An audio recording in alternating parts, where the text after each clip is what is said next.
welcome to Nacht Waffen Pilot with Penny Bradley. Today's guest is Arkheim Ra, and he's a returning guest. He was at Montauk, and he was in the SSP, and I think we're talking about Montauk today. He was part of our roundtable from Memorial Day weekend, and welcome back. Thanks for having me. So you contacted me and said you wanted to be on, that you had some things you wanted to talk about. Yeah, I've had quite a bit of recall regarding Montauk, and pretty much all the recall that I'm having has to do with Montauk. I have not really gotten much recall of much else. There have been other things, but because Montauk happened on Earth, I constantly have things that trigger memories and stuff. And you know, some of these people, like John B. Alexander, who is known as Jack Pruitt, and others, you know, they've got videos online. You can find people. You can find videos of Preston Nichols talking, Al Bielek. It's enough to trigger memories. It's like, you know, there's just, it's like one of those things where if there's something that's been taken from you that was familiar to you at one point, right? Yeah. And you don't run into that familiar thing, then of course your memories aren't going to activate. But I've had enough stuff that I've encountered in the here and now where it triggers memories. You know what I mean? Yeah. So, and I think that's one of the things with the Montauk Project, is there's a lot of people that are part of the, we have a group chat, and most of the recall that we're getting, we're all SSP, and we know we're not all just at Montauk, but we're getting a lot of recall of it, and there's a lot, we're digging deep. And one of the things I guess I want to talk about is the fact that Montauk was not only was there, obviously it was a timeline altering operation. It was actually called Project Phoenix, but also they were breeding super soldiers there. And that's why Preston Nichols and Al Bielek and people of the ladder, of the like, or whatever you want to say, that's why they tried to call it the Montauk Boys Program, because they didn't want to let out the fact that this was a breeding program for super soldiers. And that's one of the things I want to talk about. I found hints through a lot of the things, because I've been going through some. People have been sending me videos. Well, you're interested in this, you need to watch this. You're interested in that, you need to watch this. And I've run across hardback copies of books at local bookstores. And so I've been reading some things, and you'll find this whole book, and then there'll be a clip in the middle of it that's maybe 3 or 4 sentences out of an entire book that says, oh yeah, at least 10% of the people there were girls. Or you'll find where Al Bielek talks about, well, there might have been a few girls there. Let's use just common sense here, right? Yeah. It's a timeline altering project. They're sending people back in time, and often on group missions, not just alone, to alter the timeline. Do you think that there weren't any situations that called upon a woman to go back and change something? Like, let's get real. Like, that's half of the human race. Like, you know what I mean? Exactly. Like, so I knew I had been there, not in the same time frame that you were, but I knew I had been there, and I had run across other people my age who had been there, and they were all women. I do not know any men in their 60s who were at Montauk who have told me they were. Well, Preston said that they tried girls at first and they didn't take as well, so then they started using boys, but we know that's bullshit. But that would be the excuse that would be given by that crowd as to why there were so many women at first. But no, I would say it was probably equal. And Yeah, know I think it was probably equal, at least at first, it was a because co-ed program. in Every my, single person in the program had a twin. Everyone did. So in, like it had to have been. exactly, unless they were twinning without regard to gender. Yeah. And for those of you listening who don't know what we're talking about, we're not talking about an identical twin. We're talking about when they twin your soul with somebody as part of like an MK Ultra thing to further control you. And also it made a, I think they believed, or maybe it's just entirely accurate, that when that energy combined and made that twin flame energy, it made like both of you more powerful when you were together. And they would send us on missions together too, often with our twins. And our reward for when we succeeded would be to be able to stay with our twins, and the punishment would be like to not be able to be with our twins and to have them taken away from us. And love is a very, very powerful motivator. So that's what they used is that. Oh yeah. I know when I was on Mars, I was there with my trauma twin. So that was what I got in trouble for, that I got kicked off Mars. He was kept and I wasn't. Okay.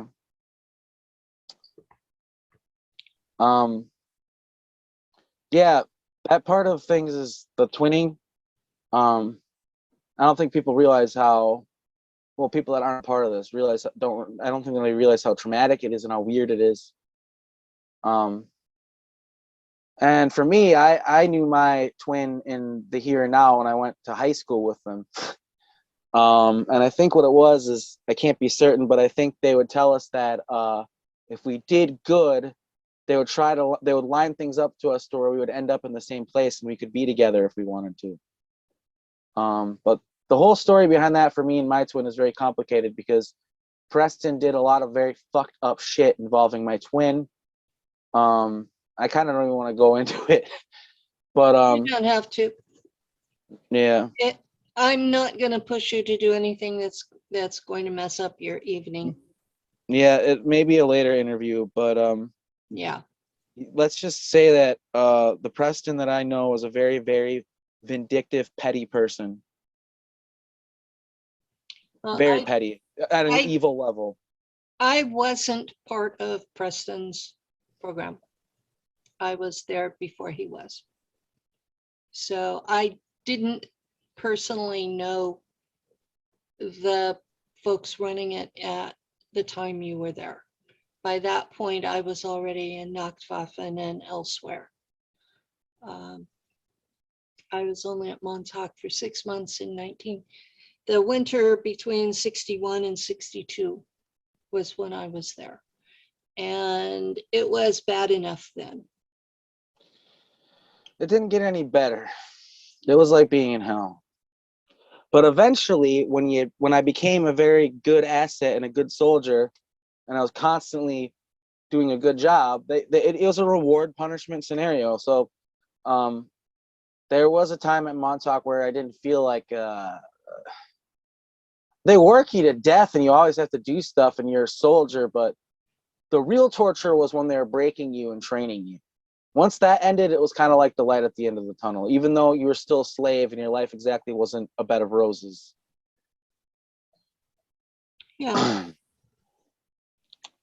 But so I have some interesting stories and memories and even some physical evidence of some of the time traveling that went on at Montauk, as well as I also have you got physical evidence. Yeah, right here. So this right here, this is a phoenix coming out of a portal. Okay. And they do that. They make portals and they can fly through them. And I have a phoenix. Her name's Ashara. And suffice to say, so what? Basically, it started here.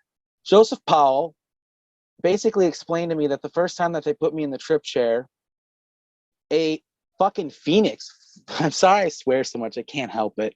I've been making an effort to swear less, but I'm not panicking over it. I hope people understand I'm a human being. I'm not a public speaker, you know, but anyway, and I don't remember this. I don't recall this, to be honest with you. But according to Joseph, the first time they put me in the trip chair, a phoenix flew out of my chest like a thunderbird. You could call a phoenix or a thunderbird. I'm not sure if there's a difference. I'm not sure. I'm still trying to figure that out. But basically, it flew out of my chest, and it was like kind of like an ether being. And he said that it was like shocking everybody that tried to get close to me. And then their whole thing was they captured it. And that started getting my gears turning.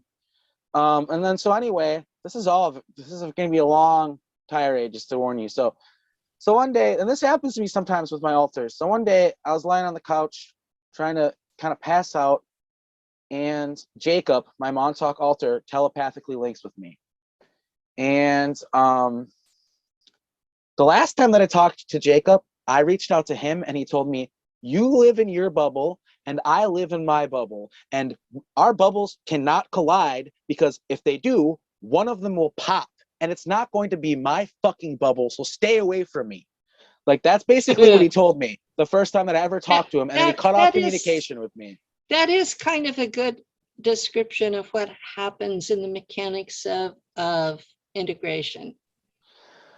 So anyway, though, he reached out to me, and his whole thing, going back to the twin thing, is he's like, hey, did you know that the first thing he said to me, and I thought it was weird, but I understand because he's all broken up over it, and he knows part of me is too. He's just like, you know, when Preston said that he killed Ava and put her back for you, because I did stuff so he would put her back or whatever, like take her out of Montauk, like make it so she doesn't have to be a part of this hell. He promised me that if I did these certain things, that he'd put her back. And basically what Jacob explained to me is he never put her back. He just put her in different programs. And he kind of helped me get back some memories of that. And I was like, okay, you know, like I said, I thought it was kind of weird, but like that's like to him, like very important. Like the fact that Preston did that, like he's pissed about it.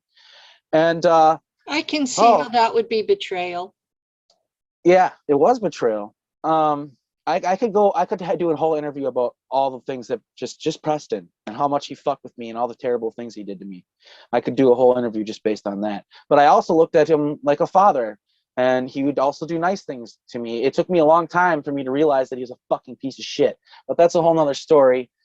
But anyway, so my alter, he reaches out to me. He's telling me about that, and that's kind of a sidetrack. But then I had the memories back of my Phoenix. So I asked him about it. I said, I have a Phoenix. Her name's Sha, because that's what I got in my head. Because I remember when I'd call her, I'd go, Sha, like I'd yell it, and she'd come, you know, like. And he went, no, her name's not Sha, it's Ashura. And when you'd yell that, you'd be like, Ashura, like one syllable. I was like, that doesn't make sense. Why would I remember Sha? And he goes, well, do you remember when you would visit your friend Chris when you were like a little kid living on Peter Street?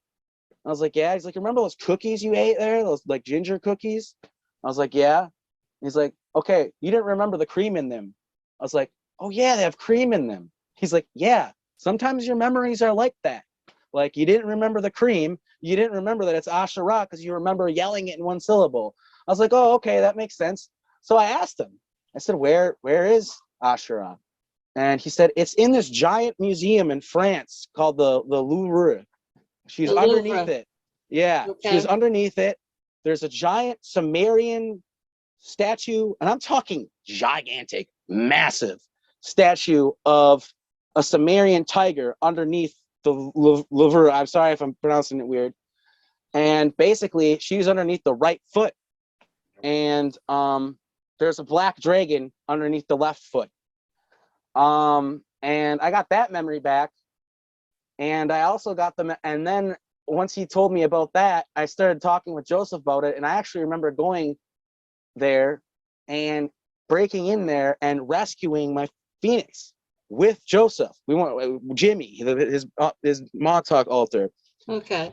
And we went down there and my Phoenix opened a portal, and that's how I got out of there, and I got my Phoenix back. Get this shit. I know this is gonna sound absolutely fucking bananas, but I don't care. I remember getting back to Montauk. This shit's so funny. I remember getting back to Montauk, and guess who wanted to talk to us? Guess who wanted to talk to Jimmy very badly? Barack Obama. He was pissed. So he gets on, and I'm on the side. He doesn't know I'm there. Barack Obama doesn't. I just watched Jimmy talk to Barack, right?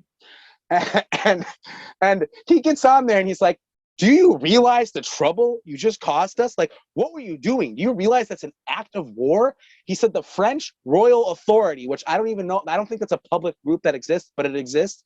He said the French Royal Authority is pissed. They look at this as an act of aggression and an act of war, and they think I'm behind it.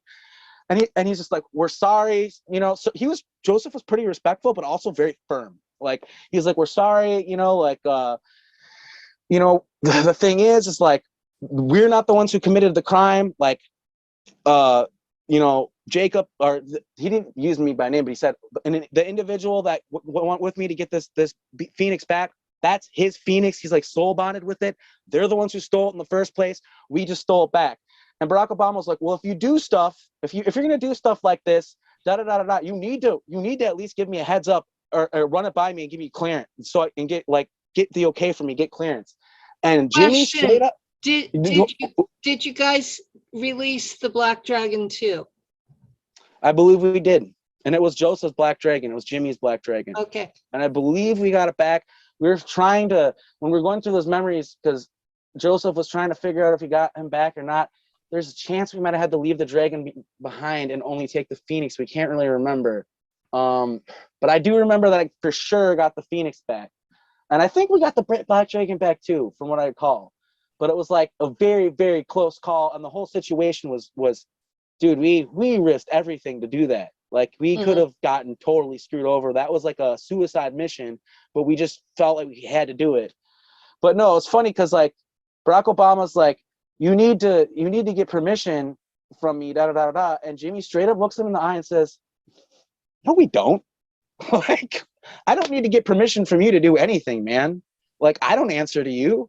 Like, no offense. Like, and he's just like, where are you? Where are you right now? And he's like, sir, I'm perfectly aware that you're able to find me, and you can send in as many men as you want and waste your ammunition and bodies. Go ahead.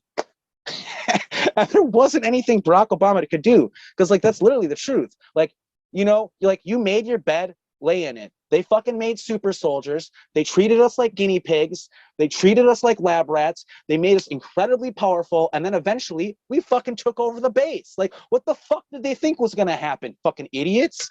Like, so anyway, I got my Phoenix back, but here's the crazy part is I got memories, you know, when I first started doing Montauk, like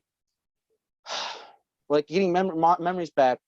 I got this memory back of, and this is, I'll explain this more on this later, but I actually had a wife at one point in the later Montauk years, okay?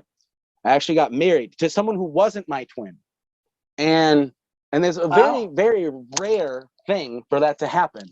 Yeah, it is. Yeah, I'll explain it in deeper in a second. But I remember, because you have to keep in mind, like, I was Preston's favorite, and I obeyed to the point where it eventually got to where, like, he would just let me go do stuff. Like, he went and did stuff. He would just do stuff because he wanted to. So I remember going to Italy, okay, and going to a restaurant that I knew my biological grandma would be eating at, because at this point I had found out about my family and shit, I guess. And I remember basically I was sitting at a table eating at this fancy restaurant with my wife, and I called over a bottle of wine for their table and kind of was like, hey, and we ended up sitting at the same table. It was my grandma and my great aunt, and just basically we hung out with them and had a night. And that she had no clue that I was her fucking biological grandson from the future. Of course not. She had no clue. I gave her this necklace. This necklace right here. I fucking gave it to her as a gift. And when my grandma died, okay, my mom comes home, and this is during the week that I got the memories back of the Phoenix. And you know, there's screen memories are a thing. And I'm thinking in my head, I'm like, screen memories are a thing, yeah. and I'm like, this is kind of wild. A Phoenix that can open portals that flies out of my chest and stuff. Like, but my mom comes home and she's like, hey, I found this in grandma's jewelry box, and I thought you'd think it's really interesting. And I just like lost it. I was like, that's a Phoenix coming out of a fucking portal. What the hell? Like, and then it just further triggered like that memory that I had of meeting my grandma in Italy. Like, that was real. It actually happened. And it just bothers me so much because she died so recently, and I wish I would have gotten that memory back before she died. But also it makes me wonder if, like, I'm not going to blaspheme my grandma. She's such a sweet lady, but it makes me wonder if she had altars, if she was a handler of some type. She made sure that we lived in the apartment that I lived in when I was younger, and helped pay the rent. And it was literally directly across the street from the entrance to the underground military base that's in Appleton. But like I said, my grandma's a sweet lady. I'm not going to blaspheme her. Like, I have altars too that I can't really control that. I don't know. But the fact that she had this makes me think that we had some pretty deep conversations, that my grandma understood a little bit more than we lead on to believe, or than I knew. My grandma's a quiet woman in her later years. And I also know that she's from a time where she would know not to talk about certain things, you know, like now witchcraft and all that stuff is acceptable again. You can talk about it. You can talk about it. My grandma remembers a time and grew up during a time where that was not okay. You can't talk about that stuff. So when I grew up, that was not okay. Not even in California, that was not okay. So that's one thing that's blowing my mind is this necklace to me physical evidence. And I am like 90% sure that my grandma literally got this necklace from my Jacob altar. I'm like, and it says made in Italy on the back, which I didn't find that until after I already thought that I met her in Italy. So it's like it all lines up. Like, other physical evidence. That's one of the things that I want to talk about here, because everybody always says physical evidence. Like, cool story, bro. I want evidence. There's more. I want to remind people that at our round table, Doris Neely, who is a retired CIA archivist, verified all of us, as she had files on every one of us. So you have been verified by a government agency employee. So this is physical evidence on top of that. The next subject that I want to bring up, as far as maybe not physical evidence, but to me it's evidence, you know, like, is the music industry in Montauk. It's something that Preston wrote a whole book about, the music of time. Yeah. And I haven't read any of the Montauk books other than that one, because I'm a musician, and I felt like it was important to read it because I want to know what kind of voodoo witchcraft shit I'm doing accidentally with my music. Like, I kind of just want to understand. But long story short, it's talked about how in that book about how there are a lot of songs that were recorded at Montauk, and some of them were recorded as mind control. But the thing is like, some of them are recorded just because you have to keep in mind, okay, MK Ultra, people are dumb enough to think that there was a point where the government cut off the funding to MK Ultra. They didn't send in the FBI to shut it down or anything like that. They're just like, no more money. All they did was figure out other ways to get money. And one of them was building a recording studio and recording songs. And Preston also understood that you can imprint psychic messages into songs, and he would do that. And they are doing that on a massive scale, like still to this day, putting not only subliminal messages, but literal psychic overlays on the songs that you're listening to that trigger certain things. It's mind control. We are living on a planet that is mind controlled, period. Whether people want to believe it or not, whether people want to laugh at it, make jokes about it, say it's silly to believe that, we are living on a planet where we are constantly bombarded with information that is trying to control your mind. What is that? Mind control. Fucking call it what it is, you know?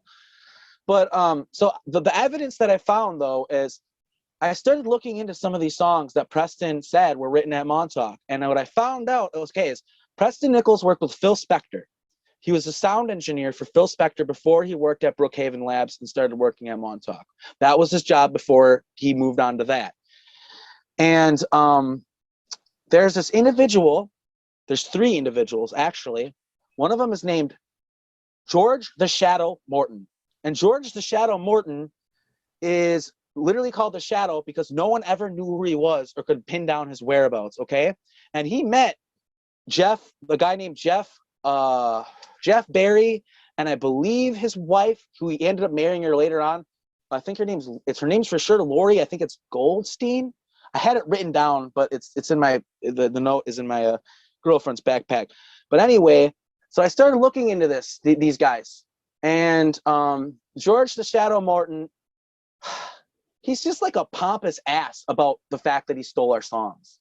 Like seriously, like the first song that he ever put out was the song something like walking in the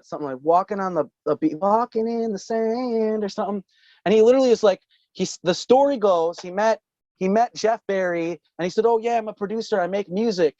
And he's like basically Jeff Barry was like, oh well, I've never heard of you before and you haven't done shit, so what, come and like show me a song you wrote and I'll care. And the story goes he went to the beach and wrote this song, and then he wrote the other half in the shower.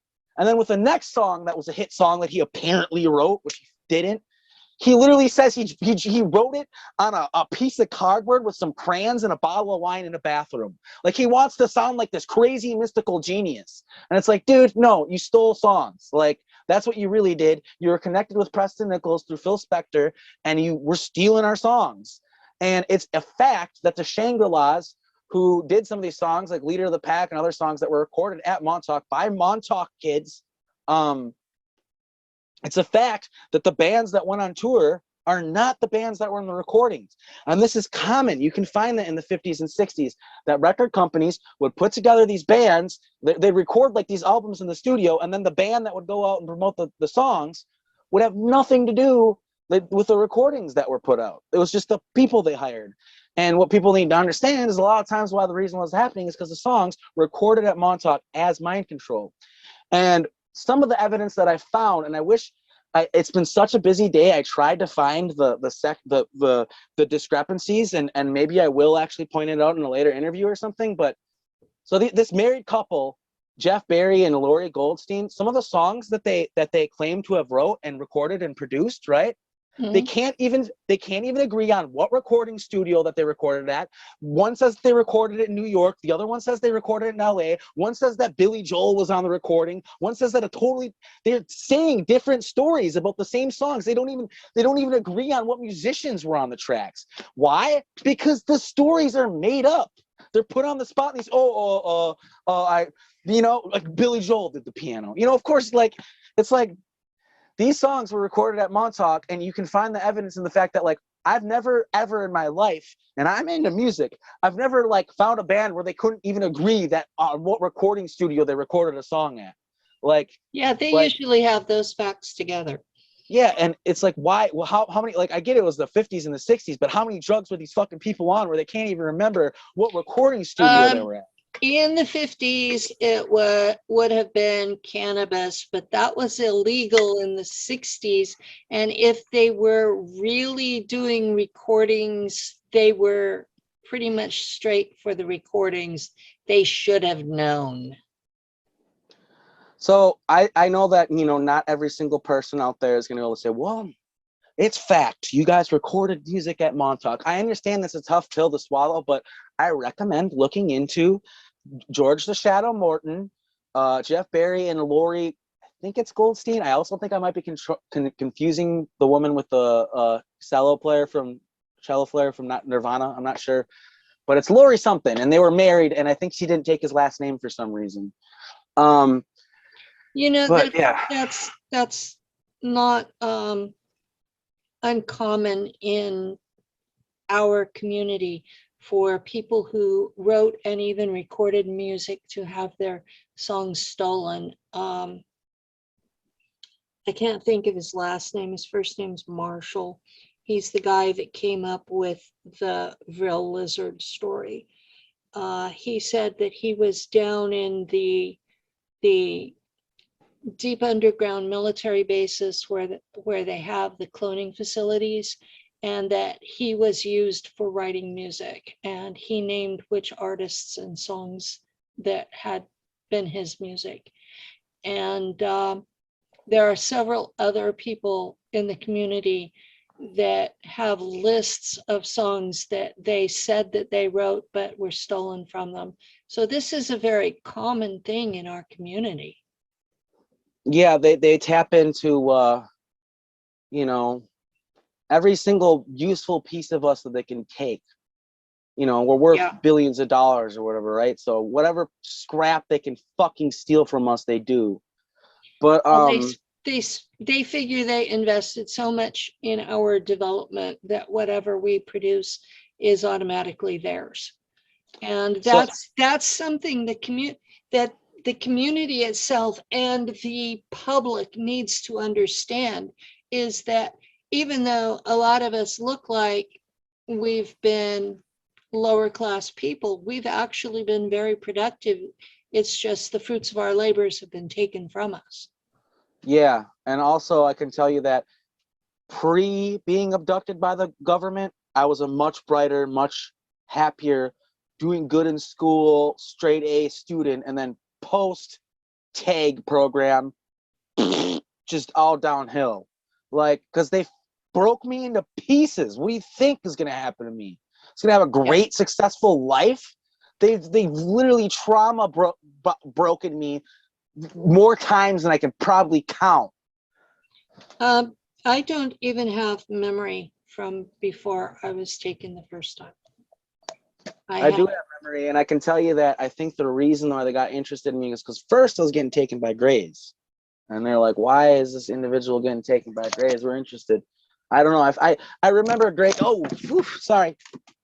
I remember Grays taking me first, but that doesn't really mean anything because, you know, there were Grays at Montauk. It was all very blurry, but that was the first thing that I remembered was getting taken by Grays. Yeah. Can you hear me still? Yeah. Okay. Yeah, and another interesting thing that's been with Montauk, that's been going on with Montauk, is actually finding people that I am related to from the programs through the breeding and all of that, that they did, but they got different parents, and like it's all very confusing. Like, I have a twin sister that I found. She's not public, but she looks just like me. Maybe a little different, but you know, my dad has a twin sister in Here Now reality, and it's like it's like the same thing. You know, and it was really weird because she found me through my videos and was like, "Hey, I think I know you," and I instantly remembered who she was. I remembered her alter name, everything else. I've activated at least 20 people since her first interview. How are you activating them? They're finding my videos, and they're basically, holy crap, like this all is really familiar, kind of like how when I found your videos, right? Yeah. But also, since I'm from Appleton, Wisconsin, which is an MK Ultra haven, which has an underground base underneath it and everything else, I have 4 friends that either live in Appleton still or did live in Appleton who realize that they're part of the programs because of me. 4 friends, just from one town. One of my friends, who I'm not going to name because they're not public, has known for years that we were part of SSP and just didn't want to tell me because he didn't want to freak me out. Here's another story. So one day, and this individual's not public, okay? And they don't talk about this stuff to any of you fucking assholes that listen in on this that are part of it. He's not public, okay? He's not going to go public, so fucking leave him alone. But he did tell me this, okay? So I went to high school with this kid. A lot of the SSP kids they would send to the Central High School. In fact, I think they sent all of us there. It's like a special high school for bad kids or whatever.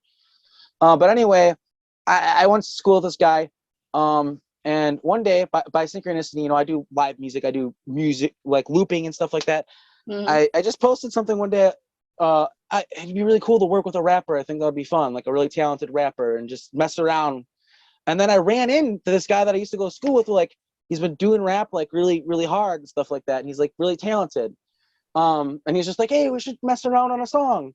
So we did, and we hung out like 3 times. And like the third time we hung out, I just kind of, I don't know how it came out, but I said something about MK Ultra and spaceships or whatever. And I was just like joking. And he's like, oh, he's like, dude, me and my brother get taken. I was like, for real? He's like, yeah, man. He's like telling me about Die Glocken Bell and how he remembers working for the Germans and stuff. I was like, Yes. what the?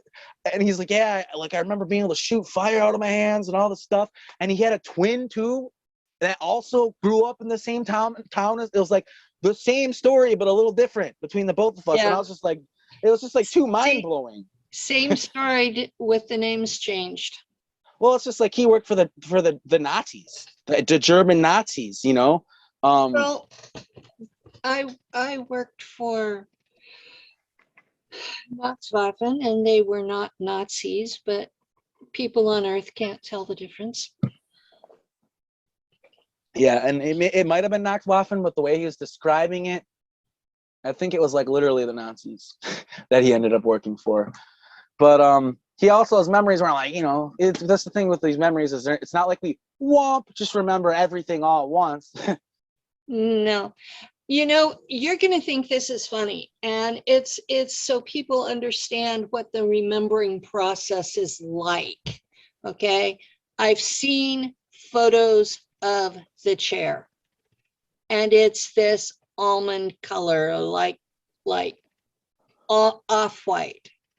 And in my memories, it's a bright blue, almost the same color as your pendant. And I do not know why I remember it as Because of the light that was shining on it. there was There's a light, there's a blue light shining on the chair. That explains it. Yeah, I thought you already figured that out. No, or maybe one of my altars did, but I didn't. Yeah, they would. I think it was because there was a blue light shining on the chair, or it was because it was earlier and it was a different chair. You might have upgraded the chair. But I could have sworn that I saw you talking about this with someone else, and you figured out that it was the light. That's weird. I don't know where that I memory comes shift from. altars so often. So maybe you did figure that out, and you forgot that you figured it out. When I was doing live shows, Daryl used to sit and count how many times I shifted altars. The high point was 27 shifts in one 2-hour show. Yeah. At that point, I had to watch the video afterward to even know what I had said, because they don't share memory. So to switch the subject again. Okay. During our first interview, did I mention how I remembered being hunted down by this guy? Did I ever mention that to you? Like I would go back. I don't remember.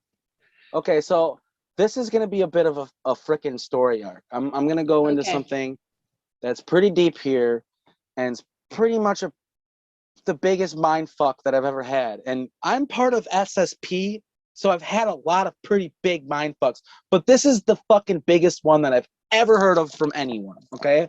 Okay. So basically, at some point during Montauk, all of a sudden this guy starts showing up everywhere I show up. When I go back in time to change things, he's showing up at the same time as me, and he's like trying to undo what I'm doing while I'm doing it. And I have to like fight back and stop him from doing it. And sometimes, you know, they like send us back in time to like take sacred amulets or like stones or whatever. He would just show up and I'd have to fight him to the death. And I remember it was to the point where I had nightmares about him. I would see his face every single time I walked through the portal. It was the first thing I thought of. I'm looking around, like my hair standing up, like because I know this fucking guy could come out of nowhere. And I remember there being a particular instance where I'm on top of him, and I've got a gun pointed at his face, and I'm choking him out with like my psi abilities. And I'm like, "Who are you, you motherfucker?" And you can just see that hateful look in his eyes, like he it was personal. He hated me. And I was like, who the fuck are you? Who do you work for? The fucking gun pointed in his face, and he's crushing my skull with his psi abilities. His psi abilities were more powerful than mine, and he usually bested me. They had to start sending Joseph in with me on missions where I normally would go by myself, just so we both could fight him, because this guy was fucking nuts. And so anyway, we fast forward to Sandra. So I don't have the complete memories of all this all happened, but as I said, there was a point where I almost had I had basically the same amount of freedom as like Preston, Al, anyone else.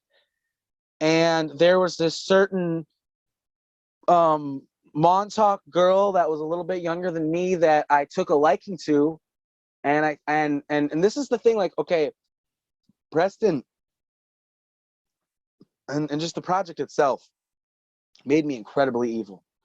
When my twin got taken from me, and I didn't have that anymore, I became very evil. Because when you don't believe that there's love or love's real and you don't deserve love and all this stuff, it makes you an evil person, and does that to anyone, I believe. Yeah. If you truly believe those things. And I ended up falling in love with this Sandra, and I remember I would take her to ancient Egypt. I remember I would take her to alternate, like, I'm talking like, you know, people take their date on like to, like, you know, Applebee's, or like you know, like a fancy Italian restaurant, whatever. I would take her to other planets, okay, and alternate dimensions, the most beautiful things you've ever seen, like, for her, like. And I made this woman fall in love with me. And what ended up happening is I actually got her pregnant, and they let us have the kid. They let us go through with it. And here's where it gets shock. Yeah. And you know, part of it might have been because they just figured, well, you did the work for us, you know, like another super soldier, right? That's probably the way they looked at it. That's probably the way they thought. Yeah. And so anyway, when my son is born, I see his face for the first time, and it's him.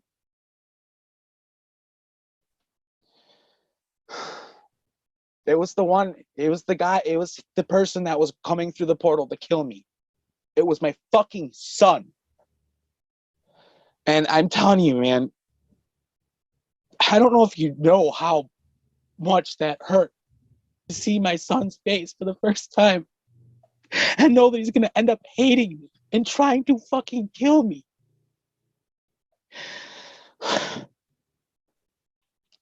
So around this time, not much. This is very close to the time where Junior came along, like right after my son was born. And I already told you about the conversation that I had with Joseph, where with Jimmy's altar, where he explained that, you know, things are different and we're gonna treat the kids better, and I'm like, hey man, you know, you got no argument for me, but that doesn't change anything for me. And I'm covering a lot of ground here. Yeah. So the whole thing was, there was the time bubble in England, which I think I mentioned during the Montauk Roundtable, and I was working for who I always thought was Marduk, but we the Montauk crew, the group chat, okay, and other people that we're involved with, we're starting to realize that this being may not be Marduk and might be someone masquerading as Marduk. I don't know. I've always thought it was just fucking Marduk, okay? Well, but I'm for the audience, I am not part of that chat, so I don't know the day-to-day. I only know what you've been telling me along the way. But essentially, long story short, is this being, whoever he was, claimed to literally own my soul. He claimed my soul as his piece of property. And not only that, Montauk was leasing me from this individual. Like, in order for him to allow the Project Phoenix to have me and use me, they had to give him things and make exchanges in order for him to let him do it. And when things changed and the people who he made the deals with got kicked out, he wasn't going to let me go back. I already knew that. And that's why I was like, okay, it changed for you. Like, you just fucked up everything for me. And so and Joseph's like, I bring Joseph to or Jimmy, his alter Jimmy, I bring him to the castle. And I show him around and stuff. Like, I'm like, yeah, this is where I've been when I'm not at Montauk. And he's like, well, let's talk to Marduk. And I'm going to explain to him that I'm taking you back. And I'm like, all right, man, you do that. Let's go. Good luck with that. Yeah. And Joseph admits that he's kind of mad at me for not being honest about the fact that I'm like, dude, I didn't tell him, like, bro, you're about to get kind of seriously fucked over here. But so we go down to the lower level, and me and Joseph are standing before Marduk, whoever it is. He says he's Marduk. Maybe he's trying to make the real Marduk look bad. I don't know what's going on. But this individual, this being, regardless of who it was, Jimmy's like, look, this individual can't stay here because they have a son and a daughter, and they need to be there for them. Or no, a son and a wife, excuse me. And they need to be there for them. And like, it's dishonorable or whatever, and you can't own a soul. You don't own this individual's soul. And he goes, oh really? I don't own Jacob's soul. And he's like, no, you can't own a soul. And he puts out his arms like this, and they're like these kind of like columns by the walls, and they're Draco mercenary guards behind all the columns, and they came out with their guns like this, and he's like, you were saying, go on. And I say to Joseph telepathically, dude, take it on the chin, man. Like, you want to get out of here alive? Take it on the chin. And so Jimmy's kind of like, you can assert that fact. You can assert that you own this person's soul if you want to assert that fact. Like, he carefully used the language where he placated him, but didn't accept what he was saying. You know what I mean? Like, Okay. And Marduk let him leave. And when he got back, I have heard Jimmy do things like that, yes. And when I got back, or excuse me, and this is, obviously I wasn't there. I got this from Joseph. When Joseph got back, my wife, Sandra, was like, where's Jacob? And he's like, I had to leave him. And she's like, you had to leave him? He's like, he wouldn't come back. He couldn't come back. And she's like, oh no, we're fucking going in there and we're getting him. He's like, I closed the portal. We can't go back. And she's like, then we're opening a new one. Like, I'm going back by myself, or you're sending in a team with me. You decide. And the thing that's messed up about my wife from the programs is I'm sorry if, like, I can only imagine that Joseph would be okay with me saying this. It's Joseph's it's his daughter, okay? It's his fucking daughter. She looks like him and everything. She's got the same eyebrows. Like, Joseph is literally the grandfather of my son, okay? Like, so that's wild, right? That sounds like Montauk. So that definitely sounds like Montauk. So long story short with that, they opened up a portal, went to the castle. It was an empty castle because they didn't have the coordinates to the time bubble. They just went, it'd be like going to Montauk. If you be beaming there, it'd be empty, but if you beam there into the time bubble, the right coordinates, you'd be at Montauk, right? And that's how it was. And so that was, that whole thing. And then so what ended up happening is I was MIA for a long time. There was no way for them to get a hold of me. And like I said, Preston got kicked out. Preston and Al and all those motherfuckers got kicked out. So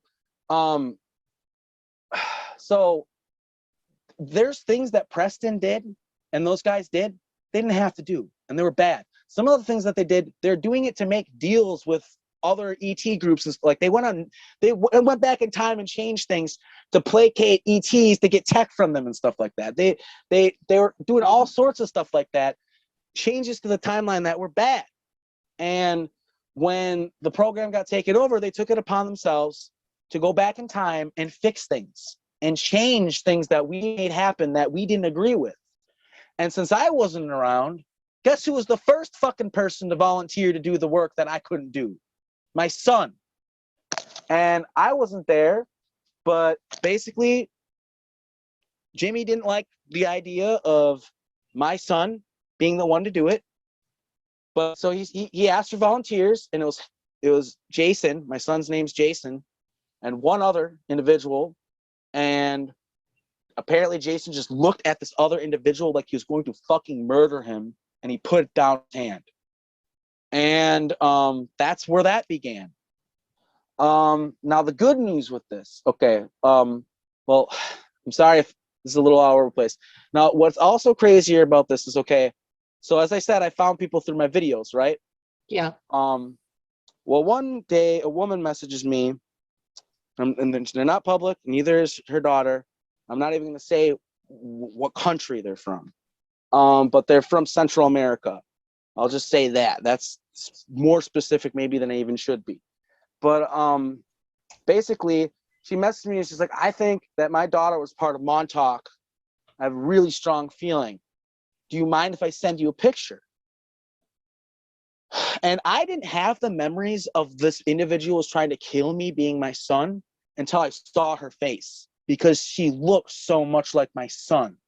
And it all womp. Like I said, I see things in the here and now that bring my memories back. I explained that at the beginning of the interview. This was one of those things. Those thick eyebrows, those bushy eyebrows that my son has. Same. And like the eyes, they're same. Like, and it just made my heart sink in my chest, because I was like, this is I told this woman, I was like, your daughter was my wife at Montauk. We had a son named Jason. And of course, this individual's not public, but holy cow, talking to her mother, wow. A lot of really weird stuff happens to this individual. At one point, there was a spaceship outside their house for 2 weeks, just floating there for 2 weeks. Like, so yeah. Yeah. I covered a lot of ground. Happen. Yeah, that's like a lot of what I wanted to say. I'm surprised that I've been able to get as much as I've gotten out, because I was like, I'm probably gonna have to do this in 3 parts, but I've actually gotten pretty far. Well, that's because I've been letting you just talk. Well, I have a lot to say, so I appreciate it. You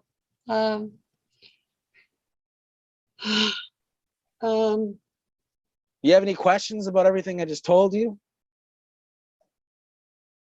No, a couple of comments. Okay. I know that there are people from my time that had kids together, but it was disguised, where it looked like the real parents were other people. And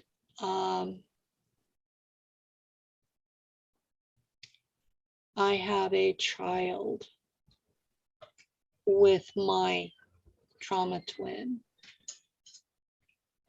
that was raised by someone else.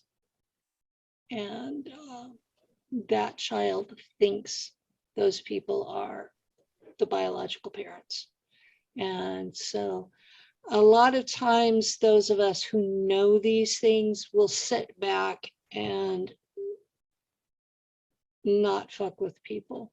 We'll just let them believe whatever, because you really don't want to bring trauma into the life of someone you care about. Yeah, I know what that's like with the person that I was trauma twinned with. Yeah. I want to tell them, hey, we lived a whole life together, all this stuff, but it's like, nah, they're better off not remembering. Well, my trauma twin ended up being the NSA agent who activated my memory. They specifically chose him because they knew I would trust him. So, as far as my son Jason, I first of all want to say publicly, I don't know what chances are of him finding this and actually watching this, but I want him to know that I love him.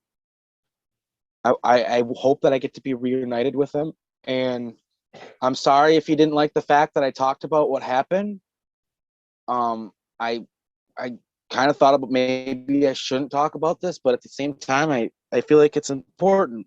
It's an important part of my story, and I want people to understand how deep this really goes. But I want to also say that there's some good news. The silver lining is, so I had that conversation with Jacob where he explained the thing about the Phoenix and stuff like that. After he explained the stuff about the Phoenix to me and its name and everything else and the cookies or whatever, I asked him because dude, I know this guy's been through a lot, right? I was literally like, dude, are you okay? Are you okay? Like, are you okay, man? And he's like, yeah, man, I'm doing all right. I'm a lot better. Like I've got love in my life. Like things are better now, you know? And I was like, where's Jason? And he's like, he's taking care of me right now. I'm like, wait, what? You're his dad. You're supposed to be taking care of him. He's like, no, we were in a battle together.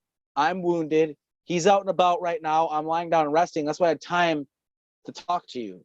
And he's like, and also my Jacob explained to me, I'm in the future right now. I'm like not even the same time frame as you right now. I'm literally in the future right now talking to you. I was like, oh, okay. But he's like, yeah, no, we get reunited and we start working together. I was like, well, that's really good news. Because dude, until I heard that news, man, I was heartbroken. I was so heartbroken. Like, I would see pregnant, like, friends on Facebook. I'd start crying. Dude, the whole thing messed me up so bad. Like, the fact that I had a son and I betrayed him at first it wasn't clear. Like, I just remember I had a son and I fucked off and went to a castle. At first, I didn't understand why. I thought I did it in my own accord because all the memories weren't there, and I just had so much guilt. But now I understand better that like I kind of didn't have a choice, and I explained that to Jimmy when he was like you got to come back to like before we went down to talk to Marduk. I was like, dude, I was born in a test tube. Like, I don't have, and which isn't true, obviously, but that's what I thought. I was like, I don't have control of anything. I'm a piece of military equipment. I'm a slave. Like, I can't have a life. I can't have a wife and a kid. Like, I was an idiot for thinking I could. Like, I explained to him, I don't have a choice in the matter. But yeah, that was kind of the attitude that these programs wanted me to have, was that I was born in a test tube and that I was their property. yeah, I remember the mindset that they want you to have. I remember the day that Jimmy called me into the office, okay, and sat me down and told me, I have something to tell you. We have your files. Are you need to be mentally prepared for this? Like, are you ready for this? I was like, all right. And he showed me pictures of my mom, my biological mom, and my biological dad, their files, like facts about them. And he's like, dude, this is your family. These are your parents. You weren't born from a test tube. They're out there and they love you, and you're gonna get to be reunited with them. Like, I remember that moment when I found out that I had fucking parents and a life in the real world. Like, and it was really intense. Yeah. And when a lot of people, when a lot of us found out about that, because at this point it was a lot more more volunteering and like wanting to be there, and like we weren't being forced to do stuff as much. We were trying to fix the wrong we did. And some of the people, when they found out they had parents, they didn't want to stay and fix their wrongs anymore. They just wanted to go back to mommy and daddy. But I was one of the people who decided to stay for however long it took to fix everything. And so people are going to be wondering, because I told before that I went to the castle. So let's fast forward. Let's fast forward to what happened. All right. So after this happened with the situation where I had to go to the castle, is when I worked for this individual and I did a good job, I was treated really well, just like at Montauk. But if I betrayed him, he would punish me real bad. Like I told you, I think I told you, like I remember being put in a cage with my sister Arcturia and being a parrot that he would like make do tricks and say things and stuff like that and laugh at. And I remember being sent on missions by him and having to look at myself as a parrot next to him and just be like, yes, sir. Yes, sir. Like, But anyway, I did this. Basically, what I did at one point is I had a plan. It was all worked out, and I can't remember exactly how I brokered it. But there are these three. So there's an individual at Montauk who I'm not entirely sure is public, so I won't say who they are. But they at one point were put in the trip chair, and they made all the power go out at Montauk. They made all the windows explode, and it's actually even documented. All the power for Long Island went out when this happened. Wow. Or at least the Montauk section. Preston talks about it. In I've seen Preston talk about it, and I actually remember like who was and what happened. Well, anyway, this individual that made all the windows explode and the power shut off when they put him in the trip chair. What they did is they hired these 3 grays to follow her around, to be telepathically linked to her, to where if she stepped out of line, they'd stop her. Because she was really powerful, so they didn't want to. They wanted to use her power, but they had to make sure they kept it under control. So she was always followed around by these 3 grays. And I remember making friends with them because they had this weird game that they would play. It was like the best way to explain it was like a Rubik's Cube, but entirely with thought. It was telepathic. And like you'd have to match things up and make them fit together. And everyone would be doing it at the same time in the group. And the first person to do it wins. And then the second person to do it is in second place. And you know what I mean? The last person loses, right? And it was kind of funny because these grays like actually really enjoyed playing this game with me. They found it really amusing. And I actually ended up becoming like sort of their friend, right? And so I brokered a deal with them. I don't remember exactly how I did it or when, but basically I set it up to where I knew that Marduk was gonna find. I did something to piss Marduk, or whoever he is, this individual that owned my soul. I did something to anger him on purpose, and I did something where it's like I made it look like I thought I was being slick and I wouldn't get caught, but I purposely got caught because I knew he would kill me. I knew he would kill me for what I did, and I got hung on a cross, like crucified. I actually could even say the individual who did that. No offense, buddy. I love you so much. I probably did fucked up things to you too, but I'm pretty sure the guy who nailed me to the cross was James Rink. He worked at this time bubble in England too, and when he worked there, they allowed him to be like his alien form. Like he was like had like elf ears and shit, and like he looked different. Like not like an elf, but like I don't know how to explain it, dude. He looked different than he looked now. He wasn't human. But he nailed me to a cross, and I'm like 90% sure it was James Rink. Maybe it wasn't, but something tells me it was him. But anyway, nailed I me. recognize his energy from Kruger. So Yeah, and like I said, you know, like we all got like, dude, if he we fucked were up, all there together. if he was the one who fucked up, I would have been the one nailing him to the cross. That's just how it worked. I have no hard feelings about it. But basically, so their whole plan was like, you know, when I die, they're gonna capture my soul and put it into another body or whatever, right? Yeah. Well, I had these 3 grays cloaked in a saucer, just in the time bubble, like just in it. And when I died, my soul got sucked up in the ship, sucked in the magnetic bottle. They ran out of there like a bat out of hell, and they already had a clone body ready for me that they put my soul into. And I went back to Montauk, and it was like the return of, you know, Jacob. Like everyone was like, "Holy shit! Like you're back!" Like, you know what I mean? Like, and I explained to them that there's this individual who is a certain. I don't want to. A public individual, but it's their daughter, so I'm not going to say who it is because their daughter is not public.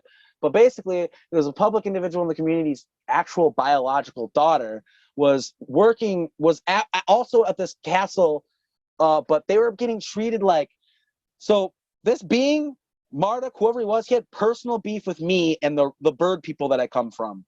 And that's why he treated me so poorly and said he owed me. We sided with the humans who he viewed as slaves. So his whole thing is, haha, you get to be a slave now, just like a human. You get to be like the lowly humans that you chose to side with over us because of it's a long story. But anyway, this individual, Kira, she could open portals. She can teleport instantly. Like she has the ability to just teleport instantly to the point where when we brought her to Montauk, she would teleport to play pranks on people. That's how easy it was for her. She would do it to fuck with people. But this guy had her just to throw peanuts at her and laugh at her. He didn't realize how powerful he was. He's just a jackass. And what I explained to everybody at Montauk was like, we need to do whatever it takes to get this individual back from from Marduk, or not Marduk, whoever it is, Enlil. I can't remember who we thought it might be other than Marduk, but so I'm just gonna say Marduk from now on, and just right now the disclaimer, it might not actually be Marduk. But anyway, so they had to broker, and Marduk didn't know I got back to Montauk. He had no idea where it was. But basically, if they brokered a deal with Marduk to get her back, and they had to go on missions and give him tech and do it was fucking a lot of stuff we had to do for him to give his prized possession that he loved to belittle and laugh at back to us. You know what I mean? But it was worth it to us because it's like, dude, this guy, it's like dude, you can't. Not only I cared about her because she's part of my soul tribe or whatever, but like it's also just the fact like this dude, this is a really powerful soldier and stuff, and like that I was able to use that logistic fact to make everybody like agree and be like, okay, let's do this. So once we got her back, that's when we went back to the time bubble, because I was able to get the coordinates. We went back to that time bubble, which was at I said it before in other interviews. I'm having a brain fart, but it's a castle in England that you can actually look up in the history. And basically, we went to the castle and leveled it, completely decimated the castle. I'm talking turned the castle into rubble because we wanted to kill Marduk. We hated this guy. And we didn't succeed in killing Marduk. He somehow got away. It was a bloodbath, but the main person we wanted to get got away. And what's funny about this castle is, I wish I could remember what it's called. I've brought it up in other interviews. I'll comment in the YouTube video what it's called after. Okay. But basically this castle in England, the historic fact of this castle, like I said, I found it on Google's map and looked it up, is it never was a full castle. There never was a castle there. It was built in the 17th century by a royal from Normandy who wanted to establish himself in England faster and make it look like he'd been there for a long time. That's not what happened. Like, come on, really? A guy built a castle like that's in ruins and moved into it? Like, that doesn't make any sense. No, what really happened is it was decimated in a time bubble, and in this reality, it either A, never existed or hasn't existed for thousands and thousands of years. Well, a long time. So probably like the Dark Ages was probably the prime of that castle, the Dark Ages. Which, by the way, the Dark Ages were just when the human beings weren't allowed to read and write, and the Shahami ruled. The Shahami hybrids were the royalty. Like that's what it was. And that's where all the legends of vampires and stuff come from, is they ate people and drank their blood and stuff like that. And the human beings lived in slave cities and had no freedom. I have recall of that. I've looked into the history. And yes, folks, there is history from that era. It's written in Latin. And at this point in time, Google Translate does Latin. So. Oh, wow. Yeah, I've been actually reading the shit through Google Translate. And that's the gist of it, is that Homo sapiens was not allowed to learn to read and write. You would be burned at the stake if you figured out mathematics. All of that was reserved for the Shahami hybrids. Yep. And any of us Rh positives who figured out any of it were burned alive. And there were millions of people burned alive during that time frame. So if you figured out anything to the point that you were coming close to being on a par with them, then you were in trouble. Unless, of course, the king thought you were cute and then he took you for his mistress, or whatever they called the homosexual folks that they kept on the side. Yeah, and you know what's interesting about a lot of this recall of the Dark Ages and the castle and being killed and being sucked up into the spaceship, it all comes from a comic I made when I was like 11, 12 years old. Like I dug through all of my old notebooks, right? Mhm. And I started finding these like a drawing of like me in a regen tank and like a gray like with a hand on the glass, like, and just like all this weird stuff. I'm like, holy crap! Like writings that I'm saying were like, and I don't remember this. I had writings where like I can see auras, and and I can tell when people are trying to read your mind, their pineal gland, the energy in front of their pineal gland starts spinning. I wrote all this stuff. It's like I don't even remember writing it. Like Yeah. I wrote stuff about how I was trying to bend a spoon with my mind, and I couldn't do it, but me and my friend both saw the chi, like the smoke, the like swirling around the spoon. I don't know. It's just like, but yeah, it's wild finding like the recall of being nailed to the cross and being sucked up on the spaceship. Everything was from this comic that I made when I was a kid, and it was just like, it's kind of like when the author that made Blade Runner, Philip K. Dick, Mhm. he basically went in front of a group of people at one point and was just like, hey, by the way, guys, all my books are real and they're based on recall that I have of actual stuff that really happened. Yeah. You know that happened? Philip K. Dick is just like straight up like went public about the fact like Man in the High Castle is about an actual alternate reality that exists. We at Montauk know about that reality, right? Where the Nazis Yeah. won. Like he Yeah. explained in front of a whole group of people. It was so funny to watch the video because there's people in the audience like, what the fuck? Like they're just like, Yeah. what is this guy talking about? Stuff that we lived, they're writing as science fiction, and they're standing up and they're finally eventually saying, well, yeah, this wasn't made up, this was something I just wrote about what happened. Well, and to be fair for Philip K. Dick's reputation, I believe that he probably at first thought he was just writing books, and eventually he realized, like, wait a minute. I think that's Yeah. what happened. Is eventually I was like, wait, this actually happened. These are real memories. Like, Yeah. and I know what it's like to experience that with my comics that I made when I was a little kid. I You have know? drawings that I made as a young adult before I had active memories of any of this. Um, that's why whenever that my memories were activated, that I accepted them as real, was because I'd had so many anomalies before and they matched up. So this wasn't something that happened to me out of the clear blue.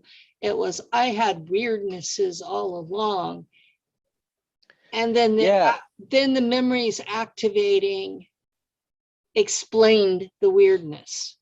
that's how it works. You know, I knew my whole life pretty much that there's something going on with me and pretty weird. And I'm thankful to have figured it out, but also it's like, what do we do now? You know, and for me, my whole thing is is the same thing as you. We need to ground this into 3D reality, right? Yeah. And you know, that's why during this interview I tried to bring up stuff where it's like, hey man, look it up. Like the George the Shadow Morton and all that. Like look up Mhm. the history of all those songs and stuff. It's like, why would they tell different stories about who's at the, like, come on, like you don't know whether you recorded a song in LA or New York. Like how many drugs were you on? Like that's not real. Like you're just literally talking out your ass and lying because the song was recorded at Montauk and you just made a deal to where you could get the song out there and get it promoted. Like they recorded the song, cool. Now there's a deal. Both parties got some out of it. George the Shadow Morton got money. Montauk got money. You know what I mean? And there's all sorts of stuff. This necklace, like I said, I mean, I get it. It's just hearsay. But like for me, this is physical evidence. Okay, Yeah. like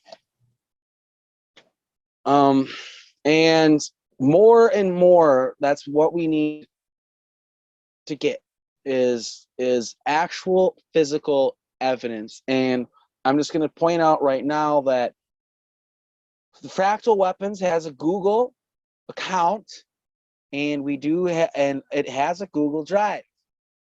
What I want at some point to be able to do is to make it so all this evidence, physical evidence, like have a folder or something where people can contribute to it if they want to.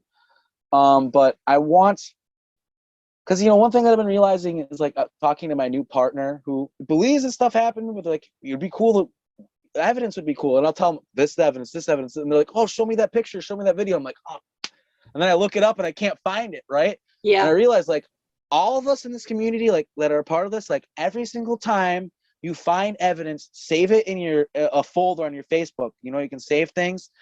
Same thing, like I said, the Google Drive, like we have the Fractal Weapons. I don't want to make it too open so people can mess with us, but be careful about saving things on Facebook, because they used to let you make notes, and then they suddenly decided that you couldn't have notes anymore, but they didn't give you warning, so you couldn't save them. So yeah, anything that you save on Facebook, you have to back it up somewhere else. okay, that's good advice. And but yeah, it's Facebook was originally paid for by DARPA, so that tells you who has access to everything. Yeah.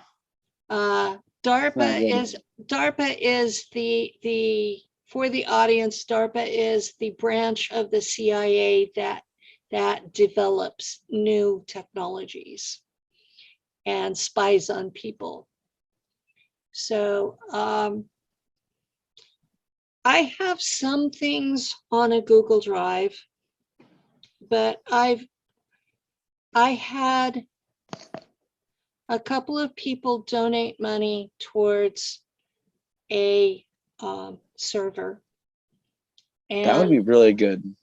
my plan is to have it as a dedicated archive for SSP Montauk related information. And my plan was to make it where you had to pay a small amount, enough that I could cover the bandwidth on my internet, because they're going to charge me an extra $100 a month to have it online.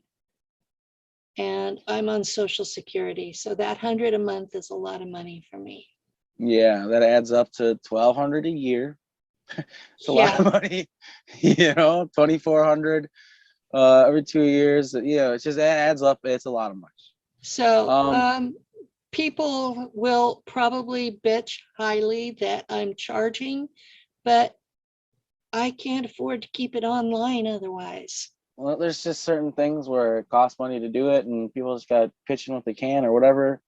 But yeah, there's just stuff like, as far as the evidence, like I've seen the pictures of NASA, like of Mars that NASA took, their own images where you zoom in and you can find foliage and trees and stuff. It's like, and now I look them up, I'm like, I can't find them. Like, that's why every time one of us sees something like that, save it on your laptop in a folder. Oh, I have a collection of those. Yeah, like there's a website that has saved the tree pictures.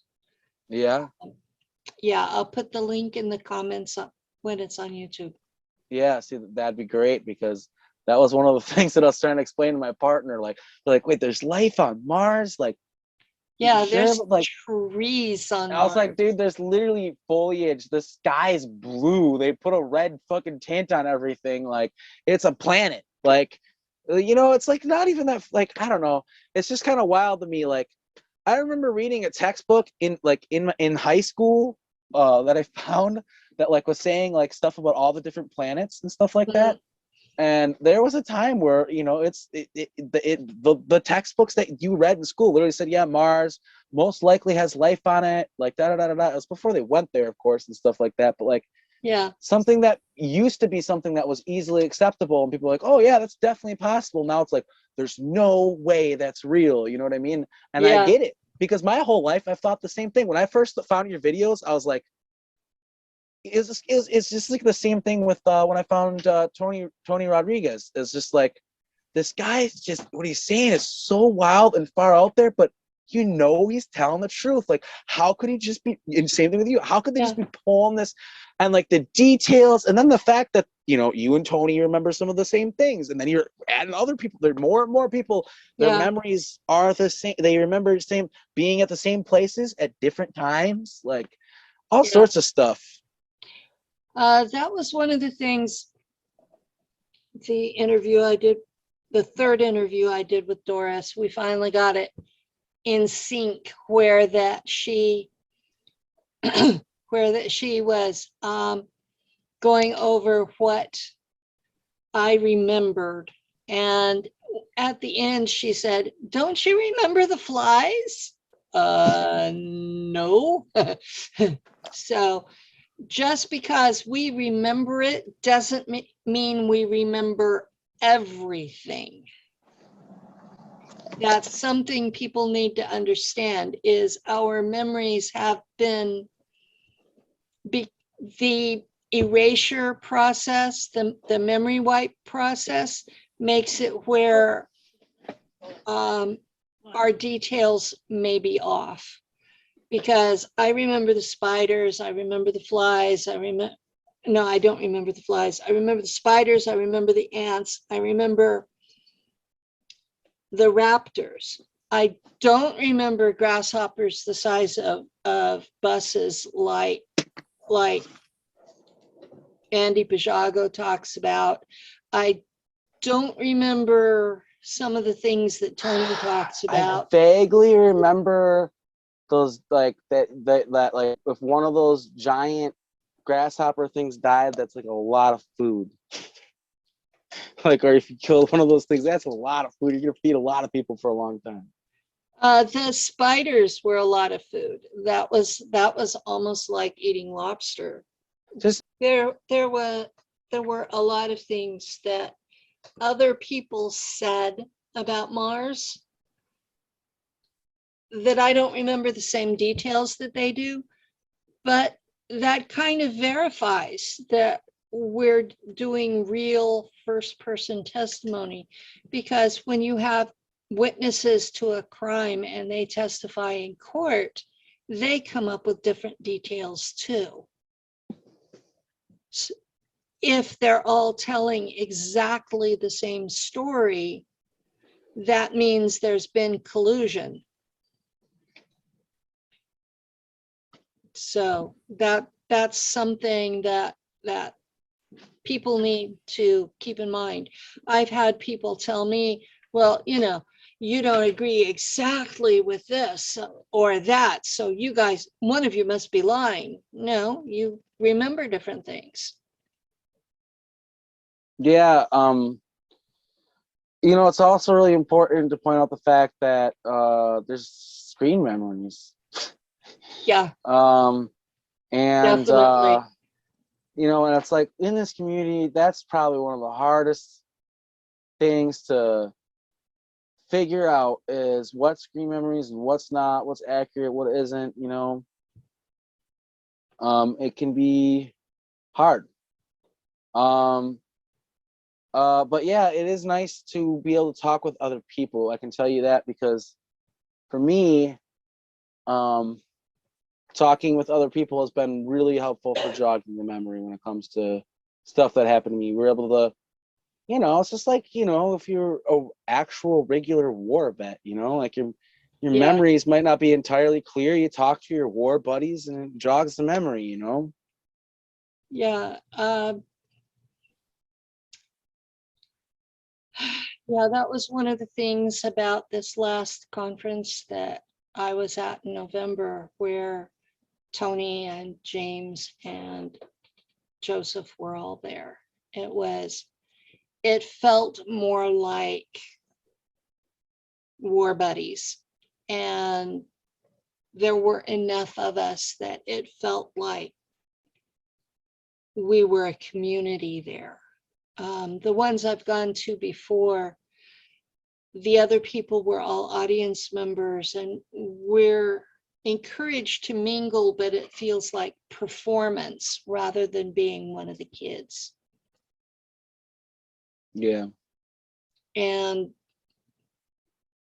I mean, people are paying to see me, so I try to give them their money's worth.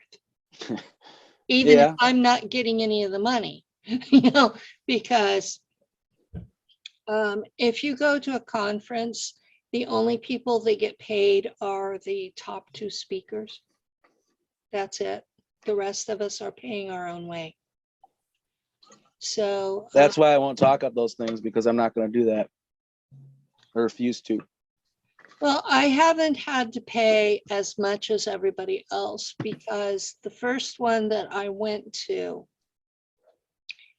the assistant producer took me and brought Lou with me, and he paid for everything out of his pocket, because I told him I didn't have the money and that I wasn't going to go. And he says, well, you have to be there. And there were enough people told the actual producer that they were there to see me, that he hasn't charged me as much. But yeah, it's expensive to go. It costs me around $1,500 every time. Jeez, how do you afford that? I save up for it months in advance. I just don't think that's right. You know, you're I'm on putting Social yourself out there. Security. Like, Before I went to I only go to one a year. Before I went to the one a year, I had people show up at my door. And they were all nice people, but the idea that strangers could show up at my door scared the holy shit out of me. yeah, I'm a disabled senior. I live in a rural setting. It would take, if I had to call the police, it would take them a good half hour to get here. You know, I had to think about all that. And if I'm going to a conference and somebody, well, I need to meet you, I need to meet you, I need to meet you. Well, I'm going to be at this conference. You know, that gave them something to focus on besides hunting me down. no, that's good. So that's why I do it. The first couple of them, I did a GoFundMe and people donated. And then I got in trouble because of who donated. One man was mentally ill and ended up in a state hospital, and his family demanded his money back. So now I'm expected to sort out who's mentally ill from the disclosure community. That's you know, what's unfortunate about that is, you know, just because someone's mentally ill or mentally unstable doesn't mean that they're not authentic. Exactly. We saw that with the he who shall not be named. Yes. I don't care what anybody says. That was his dad. No, it was him. But anyway, that's a whole nother story.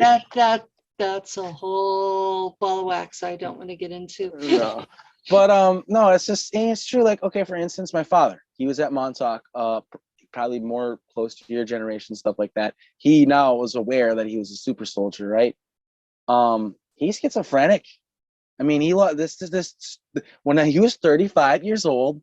I said this in my first interview. He got the voice to skull, and he was hearing voices, and dude, they made him crazy. You know, you're not supposed to get schizophrenia at age 35. By the way, that's very uncommon. No, you usually get it by 22. Yes. And yeah, it's just I forgot what I was gonna say. I don't know. It's just a bummer. Like I don't know. I kind of had a brain fart there, but yeah. I don't know. Still a brain fart. Yeah, what were we talking about? That's one of the things that the audience needs to know, is that these are generational incidents. They don't just happen to us. my mother was taken. I know this because she has alters. She has 3 active alters and 2 of them hate me. And that's why I've broken contact with my mom, is because she can be the one that likes me for half an hour to 45 minutes, and then the others will take over and it turns into an abuse situation. And I'm just tired of subjecting myself to that. And all 3 of my children here have been taken, and both of my grandchildren. And you can see the personality change the first time they're taken and mind fractured. And you can see it in their eyes afterwards. When I came public to my mom, who was the first person that I kind of publicly admitted stuff to, right? Yeah. What was I went on a walk with her, and I just said, Mom, I kind of want to walk with you. Has some pretty heavy stuff I want to talk with you about, you know? And I basically explained to her, like, you know, do you remember when I was a little kid, how I thought I was abducted by aliens and stuff? And she's like, yeah. I was like, you know, that was real, right? Like, that happened. She's like, you know, I know, I always believed you. And I was like, well, what if I were to tell you, like, I think it had to, and this was before I figured, like, found you guys. Yeah. But I was like, what would you, I was like, I think it's the military that did it. Like, I think it was like a military thing. Like,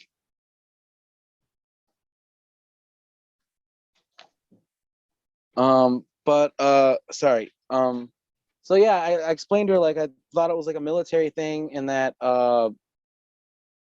that, like, I remembered being in like a white room for a really long time, like hooked up to an IV, like for years and years. And she's like, that explains a lot. And I was like, what do you mean? And she's like, well, there's this point in your childhood where all of a sudden you got really there was a point where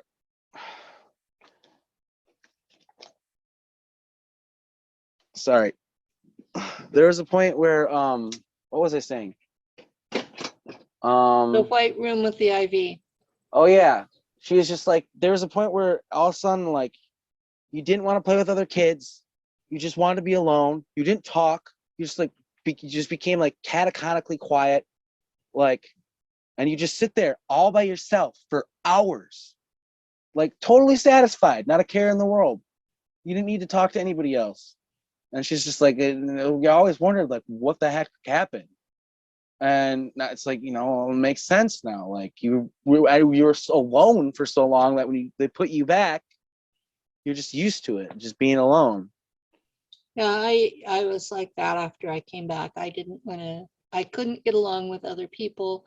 I didn't want to deal with kids. I couldn't sit still.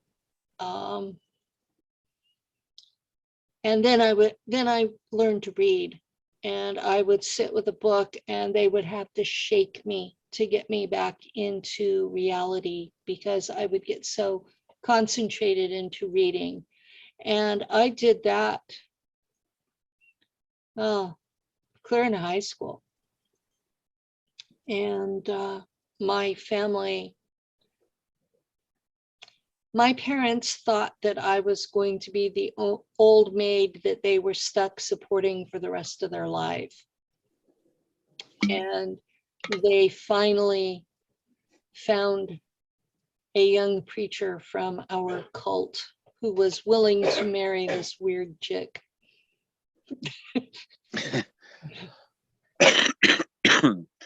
So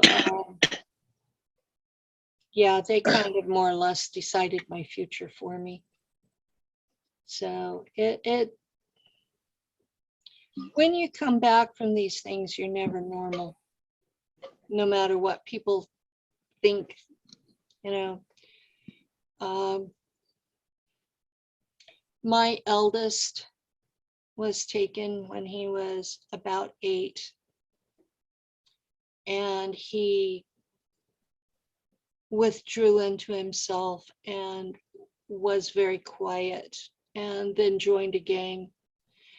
my middle son was 12 when he had the personality change. He may have been taken before that, but he had been scatterbrained, and he wasn't a bad kid, but he didn't think, you know, and suddenly he worried about consequences. So my youngest was taken at 6, and he had a rage. He would stand in the middle of the living room with just stiff, with his hands balled into fists at his thigh level, and he would just scream for hours. And I would pick him up and put him in his room and shut the door and say, when you can be civil, you can come out. So we would eventually find him sitting in the floor of his closet. But they had all been happy kids before that. And then my grandkids were both taken at about 12 years old, and they changed overnight from being happy kids to being angry. And they don't seem to know what they're angry about. My grandson discovered vaping right after he came back, and he's having a really hard time finishing high school through that. And I'm hoping that he eventually figures out something to do with his life besides that. So it's hard to watch, especially knowing they've been mind wiped. They don't know what happened to them. They just know they're angry, and they don't know why. Or they don't want to talk to grandma about it. I'm sure they don't know. It takes a long time to figure out. So It's just confusing, you know. Until you have the context, it's like, why the heck do we have all these weird thoughts and memories and stuff, you know? And once you get the context, it's like, oh. yeah, suddenly it makes sense. But it's been a family thing. I don't know if my father was involved or not. He died in 1980. But when I got married in 74, he told me, he says, Penny, don't ever get involved with the CIA, the FBI, or the mafia. Oh, yeah. And I've looked back on that and wondered, just what the fuck was my dad involved with? You know, he may have set this all up for all of us.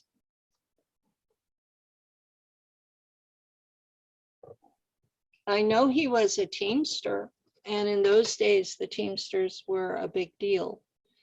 And the Teamsters had been involved with the mafia. So I don't know what he was involved in. But for a Church of Christ preacher to come up with that, you know, it's like, Dad, what the fuck were you involved in? Yeah, it makes me wonder, you know, with my grandma having this necklace. I mean, I feel like she had to have known what it meant, unless it just gave it to her and didn't explain it to her. But I gotta go deep into those memories, and really figure that out. But something tells me that my grandma was involved at some level. Well, Whether it was an altar, or whether she had altars and was unaware, or was consciously aware. My grandma on my mom's side, I think, was involved. And then another creepy thing, I'm not gonna say it as a fact. I really want to look at their pictures, but together. But I feel like my grandma on my dad's side looked creepily like Preston Nichols. Like, looks a lot like him. And I think Oh no. I know, I think I might actually be related to Preston, which is pretty That messed up. that would be scary. No, I would be happy to find out that's not true, but I know too much about this stuff to understand that probably it's very likely that it is. Not saying that it is though, but another thing that people got to realize too is like sometimes people look like people, sometimes it's just a coincidence, right? But it's Sometimes. also it's also really hard to accept that when it's just that's all it is when I've seen as much of this crap as I have. Sometimes we have ancestry that goes back a couple of hundred years, sometimes longer. And because we have this shared ancestry, we'll sometimes look like other people, but it's far enough back that we're related, but we're not. Yeah. I have a lot of what they used to call kissing cousins Yeah. that I resemble. I have an ancestor from history that I've seen her paintings, and I have a different eye color, but I look just like her. That would be Mary, Queen of Scots. She had amber eyes and mine are green. So, That's strange. but otherwise, you match up her paintings from when she was in her 20s with photos of me from my 20s, and it could be the same person. And when I first noticed that, it was shocking. So, change the subject again. One thing that I wanted to bring up in this interview is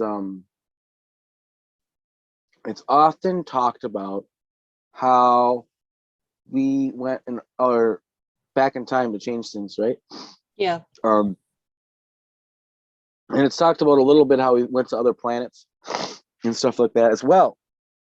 But what I know has been talked about a bit, I'm sure, but I'd like to just kind of reiterate, is we were going to alternate realities.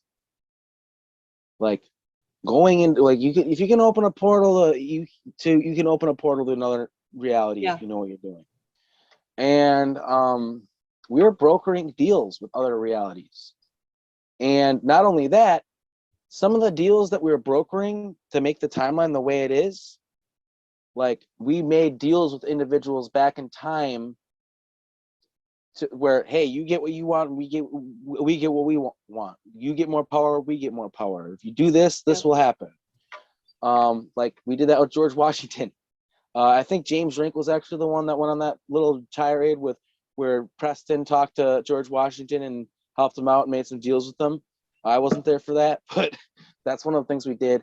And I remember to the extent of this that so we would go back in time, we would change things, right? And we'd come back and like we'd have to tell if we changed things. Now I think eventually we were able to do it through a computer and able to tell without having to leave the base or anything like that. But I remember having a collection of coins from different timelines and different realities. Like they're like my badges of honor for like going to all these different places. And I remember that when we'd come back, Preston would be like, here, take this money and go to the gas station and buy some cigarettes or something and see if they take it. And so we'd go in there, and sometimes we go in there and, you have your bag of chips and your pack of cigarettes or whatever it was and put the money on the table, and they just look at you and give you your change, and you'd walk out. Other times you'd walk in there and they'd look at your money and be like, son, we don't take Monopoly money. You know what I mean? Like, because it's not from this reality. And so that was one of the ways we figured out what reality we're in is we get sent to the gas station. Like, seriously. Yeah, I often wondered how they knew whether I had changed anything by stealing an apple or not. Yeah, And because I was a 6-year-old kid. What would I know about how things changed? yeah, I remember there being a reality on Earth where the coin had a phoenix on it. Hmm. Yeah, and I can't remember what was on the other side, but I remember that clearly. There was one that had a phoenix on it that looked a lot like, like this phoenix, Yeah. Um, makes me wonder what reality, and maybe that was even this reality. I don't know. It's just so wild, like when you think about it. Um, I mean, this stuff's really hard for like normal people to believe. Like what you went to back in time and alternate dimensions, da da da. Da. I just wish people could understand it. It's like, yeah, if you don't understand how wormholes work, then you can be taken advantage of. Yeah. If you don't understand how souls work, you can be taken advantage of. All this entire thing where people are like, well, it doesn't make sense. I can't understand it. It's like, yeah, that's why it's happening. If you understood it, it wouldn't be happening. People would stop it. Yeah. Like the reason why Preston Nichols was able to go on YouTube and basically brag about raping children and putting their brains into a computer and then reinserting them is because people don't believe it's real. If people believed that it Yeah. was real, the motherfucker would have got castrated like he should have been. Now that's always watching them on YouTube and listening to what actually comes out of their mouths, and they were never arrested. That boggles the mind. Uh, Al Bielek talked about killing 300,000 boys, and nobody ever investigated him about it. Preston talked about that how you got into the mood, the proper mindset to go through the chair was through being raped, and nobody ever investigated him about it. And you listen to Philip their, Schneider did. One person. who Philip Schneider. he He did. was a he was a whistleblower Yeah, I about remember defunding the Phil. military. But yeah, and so you knew him, or you just remember him? I remember hearing his stuff when he was alive. Yeah. And Al Bielek actually talks about how so him and his Al Bielek and Philip Schneider's dad worked on the Philadelphia project together, Yeah. and basically like Al Bielek talks about in a video how um Al Bielek like basically Phil Schneider saw a lecture on Montauk at some paranormal thing, and he's just like, he went up to Al Bielek and he's like, so why aren't these guys getting arrested? Like, why isn't anybody going after these guys? And I talked about this in my first interview with you. He actually, I'll repeat myself because I just feel like he deserves credit for doing it. I'm eternally grateful that at least one person tried to do something. He went to the FBI, Mm. and he went to the Colorado police too, and they're just like, I think he said that the FBI actually like, yeah, we know about this, but there's like nothing we can do about it, or something like that. That's what Al Bielek claimed anyway. But no, he actually he he thought it was appalling that all these kids were getting tortured and all this stuff was happening. It's like, yeah, no shit. Like, Yeah. like, Yeah. but yeah, I just always have to bring that up because yeah, it's really sad that Preston Nichols gets interviewed sometimes and these people are just like on the edge of their seat, and it's like, I get it because Well, what he's talking about is pretty interesting, but he's died now, so he's no longer doing them. But I watched the well, videos and I'm like, why was he never prosecuted? And a well, first of all, no one ever dies, So Preston's soul is somewhere out there incarnated in some sort of body, okay? And another thing is there's so many versions of Preston, okay? The version of Preston from this reality is not the only Preston Nichols I dealt with. I've dealt with yeah, all sorts of Preston Nichols. When I got kicked out of, when I got pushed out of Montauk, I still saw Preston Nichols all the time.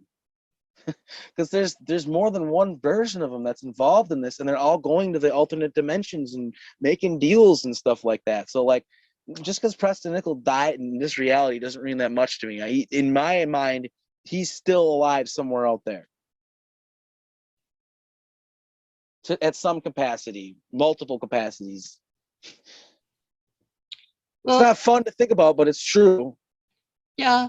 On that note, we're just about out of time. So if you have any links you would like to share. I just want to point out that there is a Fractal Weapons YouTube page. I only have 3 interviews on it.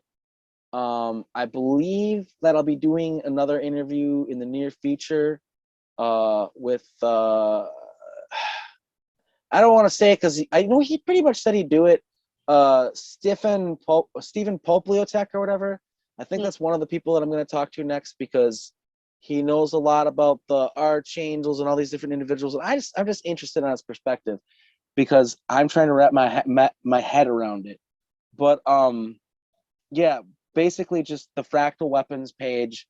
I was posting videos on my personal YouTube page, and I decided to take them down because I don't want people that are trying to listen to my music find out that I like did a bunch of evil shit at Montauk, because I'm not, it's the truth is, if you watch my videos, there's a lot of stuff that I've admitted to doing that's not that great.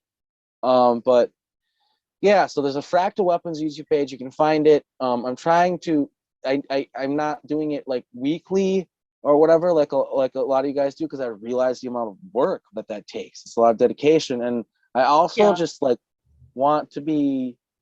It's kind of almost like it's just like me trying to understand better and like interview people for my own personal reasons, but also it's going to help other people I know. And I know the interview that I did with you was great, and I did an interview with Joseph that was good, and the interview with Matt Tracy was also great.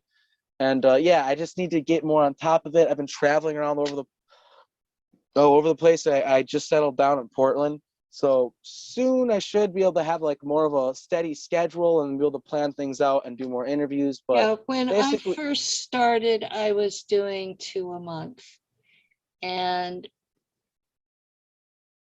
that was cool, but I got offered a time slot on an actual radio station, and the airtime is just blank if I don't do something. So that pushed me into the once a week slot, and it's forced me to really look at my own memories and look at the community and see who I think presents well and seems to know what they're talking about. My criteria was keeping it 3D based, because so many in the community are so religion based. And this was a 3D real physical event situation, and it needs to be treated that way, as this happened in our timeline in 3D, and it was real, and the people who pulled it off were perps, and we're survivors of their crimes. And 100%. I think that is something that gets lost in all the religious bullshit. And I think it's important that it doesn't. And so with that, I think we're going to end this one.